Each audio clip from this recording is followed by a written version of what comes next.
4 PM news network में दोस्तों आपका स्वागत है। मैं हूं आपके साथ राशिद ज़हीर। सुप्रीम कोर्ट में याचिका डाली गई कि साफ बैलेट पेपर से चुनाव नहीं होने चाहिए। सुप्रीम कोर्ट ने इसको खारिज कर दिया। कितना बेहतर होता कि जब देश की तमाम विपक्षी पार्टीज़ जो हमारे CEC हैं ज्ञानेश जी, उनकी तथाकथित हठ धर्मी को रोकने की जब बात कही जाती है उसको भी ऐसे इंटरटेन किया जाता। खबर यह है दोस्तों कि पंजाब के अंदर जो पंजाब का चुनाव स्टेट बोर्ड अलग है, उसने एक्चुअली वहाँ के जो लोकल बॉडी के चुनाव हैं उसको बैलेट से करने का ऐलान किया। अब आपको मालूम है कि देश के अंदर ऐसे अनासिर कहते हैं तत्व को मौजूद हैं जो खाली बैठे रहते हैं, वाकई में इसमें कोई दो राय नहीं है, और सरकार के इशारे पर या किसी के भी इशारे पर फ़ौरन कूद पड़ते हैं मैदान में। याचिका डाल दी गई कि साहब ये तो हमें पीछे ले जाने वाला कदम है, हम जो चोरी चकारी आरोपों के मुताबिक कर रहे हैं उसका भांडा फूट जाएगा। पंजाब में तो वैसे भी बीजेपी का कोई ज़्यादा जनाधार नहीं है।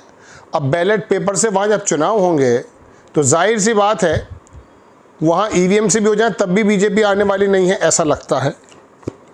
और अगर बैलेट से हो जाएंगे तो दूध का दूध और पानी का पानी हो जाएगा। तो उनको परेशानी हो गई कि देश में फिर दोबारा से कहीं ये जिक्र न चल जाए कि देखो बैलेट पेपर के से गए थे और चुनाव के अंदर पंजाब में मुँह की खाकर वापस आ गए। अब चिंता हुई, लेकिन चूँकि सुप्रीम कोर्ट भी सुप्रीम कोर्ट है, उसने कहा कि ये जो काम है वो राज्य की चुनाव स्टेट बॉडी का है, ये CEC का काम नहीं है। और चूंकि उनका एक्सक्यूज़ ये है कि साहब 5 राज्यों में चुनाव हुआ है, वहाँ पर अभी तमाम की तमाम EVM मशीनें वहाँ जा चुकी हैं, तो हमारे पास पर्याप्त मात्रा में EVM मशीनें नहीं हैं। अब वहाँ ये बात चल रही है कि साहब वहाँ बैलेट से काम बने। अब बात यह है कि पहले मैं आपको ख़बर दिखा देता हूँ, फिर इस खबर के मुतालिक जो भी मैं कह सकता हूँ कि वो हो सकते हैं, पूरे के पूरे जो मामलात हो सकते हैं वो आपके सामने रखूँगा। पहली खबर देखें आप, हिंदू ने भी इसको छापा है, लाइव लॉ ने भी इसको छापा है, और इसको हिंदू ने इस तरह से छापा है दोस्तों कि Punjab local body polls, Supreme Court ने रिफ्यूज़ की entertain plea challenging use of ballot papers.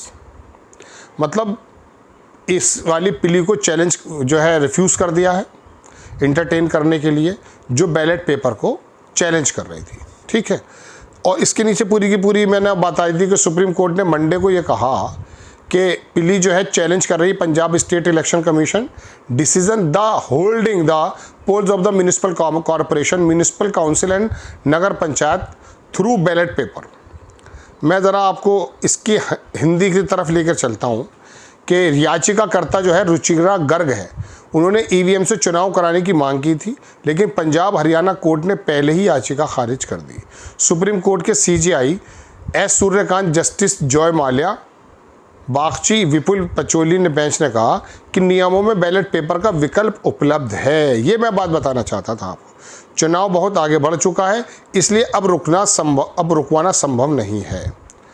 और पंजाब की जो इलेक्शन है SEC पंजाब स्टेट कमीशन ने EVM की कमी के कारण बैलेट पेपर से चुनाव कराने का फैसला लिया था। ECI ने पर्याप्त EVM उपलब्ध नहीं कराए और नियमों में बैलेट पेपर का विकल्प उपलब्ध है। चुनाव आगे बढ़ चुका है, बैलेट पेपर पर लौटना रिग्रेसिव स्टेप यानी कि पीछे ले जाने वाला कदम हो सकता है, लेकिन चुनाव प्रक्रिया के बीच रोकना ठीक नहीं है। ये लाइव लॉ ने लिखा, supreme court dismisses plea challenging use of the ballot paper in Punjab municipal election. Hindi में इसने ETV भारत ने कहा कि पंजाब स्थानीय निकाय चुनाव, सुप्रीम कोर्ट ने बैलेट पेपर के इस्तेमाल को चुनौती देने वाली याचिका खारिज कर दी है। अब दोस्तों अभी 26 मई से शुरू हैं, ठीक है। पंजाब में 8 नगर निगमों में 104 नगर निकायों के लिए मतदान 26 मई को होगा। वोट की गिनती 29 मई को होगी। इस मामले की सुनवाई चीफ जस्टिस सूर्यकांत और जस्टिस जय माल्या बागची और जस्टिस विपुल M पचौली की बेंच ने की। याचिकाकर्ता के वकील ने कहा कि चुनाव बैलेट पेपर से हो रहे हैं। उन्होंने ADR मामले में सुप्रीम कोर्ट के फैसले का जिक्र किया, जिसमें कहा गया कि EVM ही सामान्य होना चाहिए। बेंच ने कहा कि वह अभी चुनाव प्रक्रिया की अस्थिरता को अस्थिर नहीं कर सकती, क्योंकि उन्होंने सवाल किया कि याचिकाकर्ता रुचिका गर्ग इतनी देर से सामने क्यों आई हैं। ठीक है, क्यों आई हैं सामने इतनी देर से। उस पीठ ने कहा चुनाव कल है, अब क्या किया जा सकता, समय नहीं बचा है। बेंच ने कहा कि याचिकाकर्ता को चुनाव शेड्यूल का औपचारिक अधिसूचना जारी होने का इंतज़ार की कोई ज़रूरत नहीं है। बेंच ने कहा आपको पता था चुनाव होने वाले हैं, पहले भी कई दौर मुकदमेबाजी हो चुकी है। सुप्रीम कोर्ट ने चुनाव के लिए पर्यवेक्षक नियुक्त करने से भी मना कर दिया और कहा कि बहुत गंभीर रोक है, कोर्ट ऐसा नहीं करेगा। बेंच पंजाब और हरियाणा हाई कोर्ट ने के उस आदेश के खिलाफ याचिका पर सुनवाई कर रही थी जिसमें गर्ग की उस याचिका को खारिज कर दिया गया, जिसमें उन्होंने कहा कि पंजाब स्थानीय चुनाव में इलेक्ट्रॉनिक वोटिंग मशीन से बैलेट पेपर पर। चलिए लंबी खबर है, मकसद तो आपको मैंने समझा दिया। बात यह है दोस्तों कि जब विपक्ष के लोग चिल्लाते हैं कि देश के अंदर ये अनियमितताएं हैं, उस समय भी अगर बैलेट पेपर, चूँकि विकल्प है, अभी उसको मुस्तरद नहीं किया गया, उसे ख़त्म नहीं किया गया, उससे कहा गया कि ये कर सकते हैं आप। अब जब ये कर सकते हैं, ये विकल्प मौजूद है, तो देश के तमाम विपक्ष के लोग और लोगों के अंदर से जो आवाज़ें उठती हैं, उस समय भी अगर सुप्रीम कोर्ट इस तरह की आवाज़ को बुलंद कर दे कि बैलेट से आपको दिक्कत क्या है, तो लोगों के दिल में जो शक है वो ख़त्म हो जाएंगे।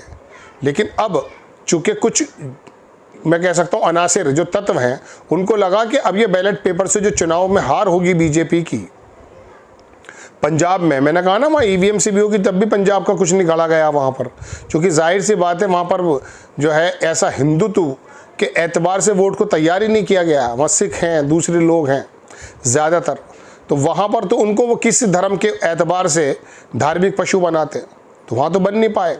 पंजाब हुआ, तमिलनाडु हुआ, साउथ की बेल्ट्स हुई, वहाँ पर पढ़े लिखे समझदार लोग हैं, तो वो लोग इनकी बातों में नहीं आते हैं। लेकिन बहरहाल यहाँ जहाँ धर्म का डंडा चल जाता है, एजेंडा चल जाता है, ये काम कर लेते हैं।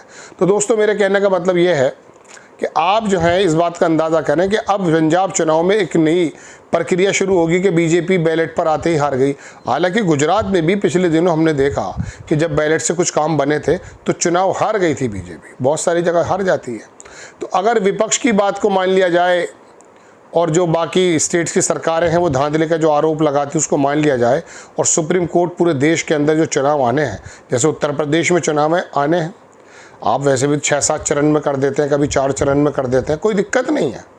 आप वहाँ बैलेट पर लेकर तो जाएं, और यहाँ तो वैसे भी मजबूत आधार है हिंदुत्व का।